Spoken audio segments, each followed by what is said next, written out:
Hi everyone, আসসালামু আলাইকুম। আশা করছি ভালো আছেন। তো আজকে রেসিপি হচ্ছে মূলা সরিষা শাক ভাজি। খুবই সিম্পল ভাবে রেসিপিটি শেয়ার করব, আশা করছি ভালো লাগবে। কথা বাড়াচ্ছি না, চলুন দেখে নিই কি কি লাগছে। এখানে দেখতে পাচ্ছেন চুলায় একটা প্যান বসিয়ে দিলাম, দিয়ে দিচ্ছি 1 টেবিল চামচ পরিমাণ তেল। এরপর অপেক্ষা করছি তেলটা গরম হওয়া পর্যন্ত। তো আমি চারপাশে প্যানটা একটু ঘুরিয়ে দিচ্ছি। এরপর দিয়ে দিচ্ছি পেঁয়াজ কুচি, রসুন কুচি, কাঁচামরিচ কুচি। এগুলো যত পরিমাণে দিতে পারেন, শাকে একটু বেশি বেশি দিলে ভালো লাগে খেতে। এরপর 2-3 মিনিটের মতো একটু নেড়েচেড়ে নিচ্ছি। তো আজকে মূলা সরিষা শাকটা আমি ডিম দিয়ে রান্না করব। আপনারা চাইলে চিংড়ি মাছ দিতে পারেন। তো দেখতে পাচ্ছেন আমি একটা ডিম ফাটিয়ে দিচ্ছি। ডিম দিয়েও খেতে মজা, আর এটা দিয়েও খেতে কিন্তু আর এক ধরনের মজা, তবে যে যেটা দিয়ে পছন্দ করেন। আর আমি সাধারণত চেষ্টা করি মূলা সরিষা শাক দুইটা একসাথে মিক্সড করে খেতে। এতে করে অনেক সময় মূলা শাক একটু তিতা তিতা লাগে, তো সেক্ষেত্রে সরিষা শাক মূলা শাক যদি মিক্সড করে রাখেন, তিতার পরিমাণটাও কিন্তু কম লাগবে।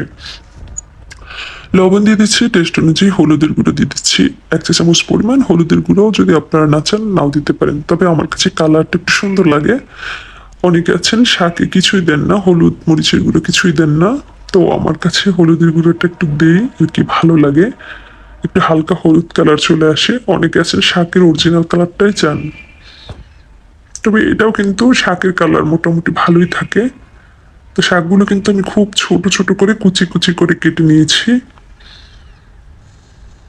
আর এই শাকটা খুব ছোট ছোট করে কাটলে যত ছোট হবে তত বেশি মজা হবে, যে যত ভালো পারেন আর কি।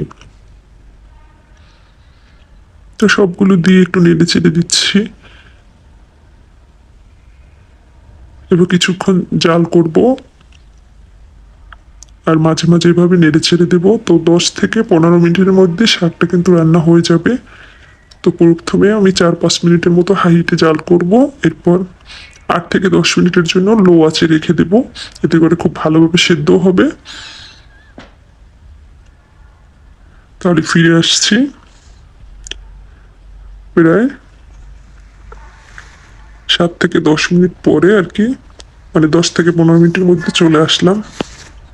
তো দেখতেই পাচ্ছেন আমার রান্নাটা একদমই শেষ পর্যায়ে। তো এই পর্যায়ে আমি চুলাটা বন্ধ করে দিচ্ছি এবং ঠান্ডা করে উঠিয়ে আপনাদের সাথে শেয়ার করলাম। আশা করছি ভালো লেগেছে। রেসিপিটি দেখার জন্য সবাইকে অসংখ্য অসংখ্য ধন্যবাদ। আল্লাহ হাফিজ।